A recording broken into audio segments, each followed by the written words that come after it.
Hello YouTube, this is Nick from Shadowhunters Paranormal Investigation and Events, bringing you some more content for our YouTube page and for you to enjoy. If you guys are brand new to the channel, please consider subscribing, liking, and leaving a comment down below. So this is the third week, this will be the final week of our best equipment to have on a paranormal investigation.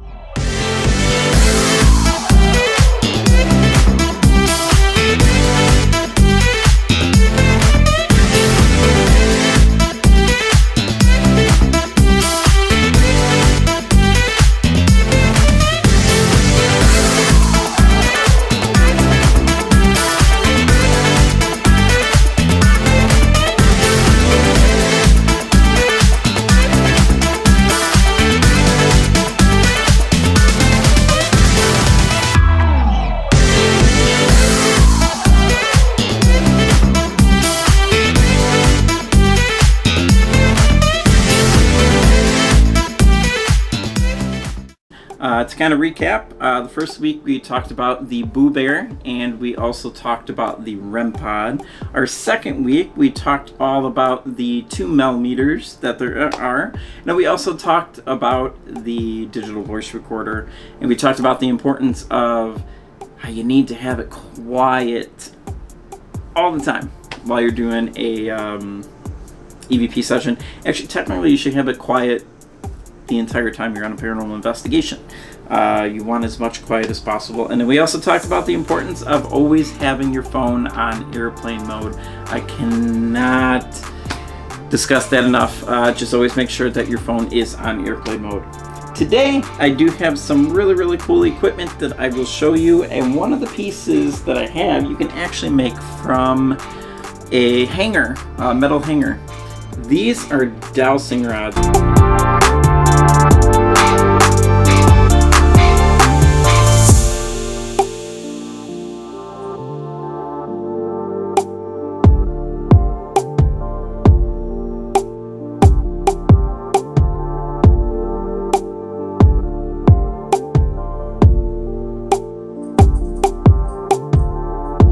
If you guys have ever heard of dowsing rods before, these have been around forever, and these you can actually make by yourself. The whole point of dowsing rods is technically you're supposed to have them out, you ask a question, and you can, it's kind of like a Ouija board a little bit, you know, you ask it yes or no questions. So if you wanted a yes answer, it would either go to the side or you decide if it makes an X, anything like that. But yeah, dowsing rods have been used for a very long time, way before I even got into the field. This was even used during Hans Holzer. He was a very famous paranormal investigator, and also Ed and Lorraine Warren. A lot of people do know them. Unfortunately, a lot of people only really knew them from the Conjuring movies. They were fascinating people, but we'll get into that. That's a separate topic that we'll go off of on another day. So yeah, that is dowsing rods. Like I said, they're very easy to get. You can buy them online. They have a whole bunch of different ones that you can buy. You can buy them on Amazon. They have glow in the dark ones, they have light up ones, but all you need is just the 2 basic, simple. And like I said, you can even make these from hangers from your house. The second piece of equipment I'm going to talk about is the motion detector.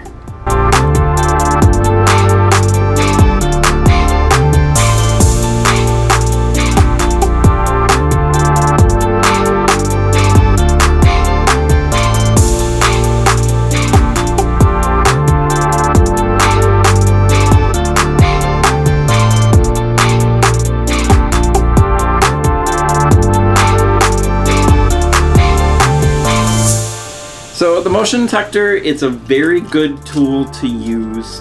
For example, it detects motion. So if you leave this somewhere on the other side of, let's say you're in a house or a haunted location, you can hear this thing through the entire building. There's 2 rings to this. You can have just a normal ring, which, you know, you'd be able to hear. It's not obnoxiously loud or anything like that. And then they have another ring that just blares. It just blares out. And when you hear that at night, when you're by yourself and you're in a dark room and you just hear it, you kind of get freaked out a little bit, knowing that, oh, there could be something in the room with you. This is a really good tool to have. We got this on Amazon for, I don't know, I think it was like $25. We ended up getting it for, but it's we've had this for a couple years now, at least a good 8 years, and it still has lasted us. It's really durable. Now, the other thing is it does come with a remote. This remote can only turn it on and off. It cannot make it go off. So you can press this button as many times as you want, and all it'll do is turn the device on or off, on or off. You cannot set the device to go off just by pressing the button, like other paranormal people think. Sorry guys, it gets me really irritated when other paranormal people think they know about equipment when they don't know anything about it, when they've seen me use it, or when they've seen other people use it, and then they're saying, oh, they're setting it off. You can't set it off just by hitting the controller. Sorry, I had to go off on that. That's the other thing, guys. You will get a lot of shit for being a paranormal investigator by the way you investigate or by the pieces of equipment you use. Guys, just keep doing what you're doing. It doesn't matter what other people say. They're just opinions. So block them, let them go. They don't deserve to be in the field. Anyways, that'll be another separate topic for you guys. Our third piece of equipment, this is actually our brand new piece. We're really excited to use this.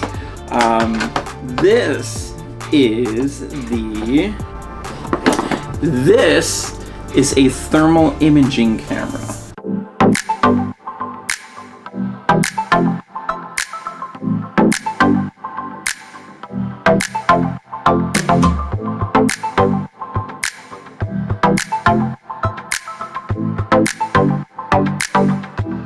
This thing is really cool. This thing was also very, very expensive. This thing was almost $500 for this, but the team has always wanted it. We used our team bank account that we have, and we purchased it.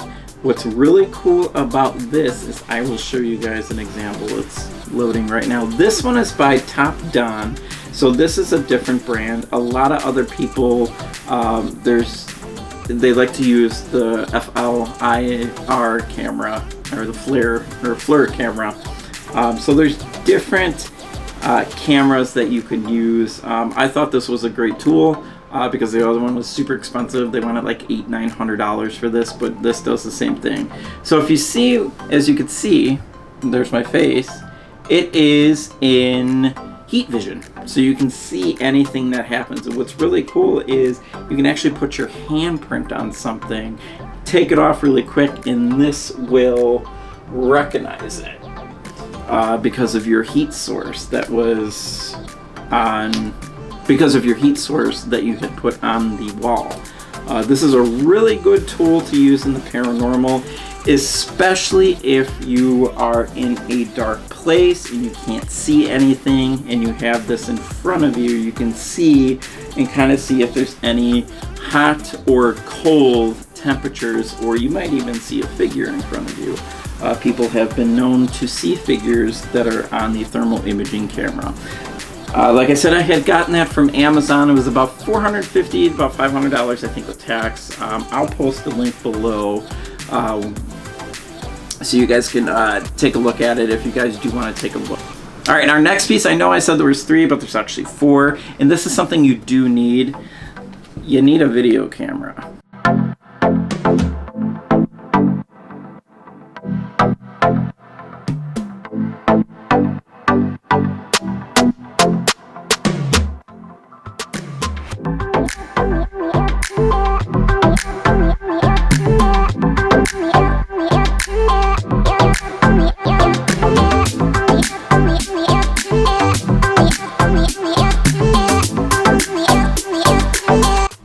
You can even do like the one that I am using now to film myself with. That is the Sony SV1. It's a fantastic camera. It is about $900 though, but it's got fantastic video quality and the sound is really, really good. I'm using external microphone right now that I have purchased from Amazon, and it seems to be working phenomenal. It works really, really well. It's very, very crisp. The sound is. You can either use that, but guys, you don't have to spend a lot of money on video equipment. You don't have to. For example, I got this from Amazon for about $200. It's a night vision camera, meaning you can see at night. And what you can do too is, because sometimes the night vision doesn't work as well on the actual camera, you can actually get what is called an IR light that you can get from Amazon or Goat Stop or any of those places like that. It'll kind of enhance the field of vision for the night vision, which we use too for this. The only thing that's kind of a downfall is the battery does not last so long. So when you guys are picking out your cameras, make sure that you look for something that has really good battery life, or just kind of do what we do. We kind of cheat a little bit and we use a external battery, you know, like you use to charge your cell phone or any MP3 player. I don't even think they have MP3 players anymore. What am I talking about? Everything's on the phone now. You can charge your phone with and all that. You can use that for the camera too. It works really, really well. So yeah, make sure that you guys do have a camera. Some extra essentials that you might want to consider bringing with is flashlights. You're going to need plenty of flashlights because a lot of what you do will be in the dark. Which is not to say you can hunt ghosts during the day too. It doesn't matter if it's night or day. You can hunt at any time. But a lot of us do like to go hunt at night. It kind of brings the fear a little bit more.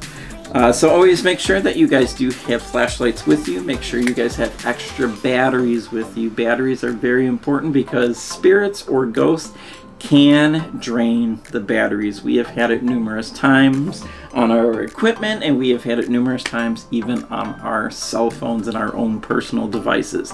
They can manipulate anything that you have. So always make sure that you do have tons of batteries with you. And then also a normal camera to take pictures. You can get a high definition one for like $1,000, or you can even use your cell phone. When you guys use your cell phone or you use the other camera, always remember to take pictures in threes because you want to make sure that if you did capture something, you never know, it might be in the next photo. But a lot of times if you only take one picture and you take that picture and let's say you got something, but you really don't have any other pictures to kind of prove it. So always make sure that you take your pictures in three. There you guys have it. That is the paranormal equipment that Shadowhunters Paranormal Investigations and Event uses. We don't have a lot of equipment, guys. You don't need a lot of equipment to investigate. There are other teams out there that have like $20,000 worth of equipment. My personal opinion, I don't think you need that.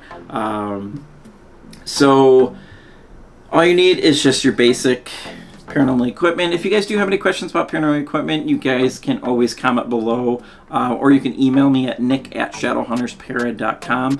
I'm gonna go because my battery is about to die on my camera, even though it's charged. Maybe there's something going on in my house. My house is haunted. So I will catch you guys next time. Thank you guys so much for joining. My name is Nick Sarlo with Shadowhunters. Please consider subscribing, liking, and commenting on this video. I will see you guys later.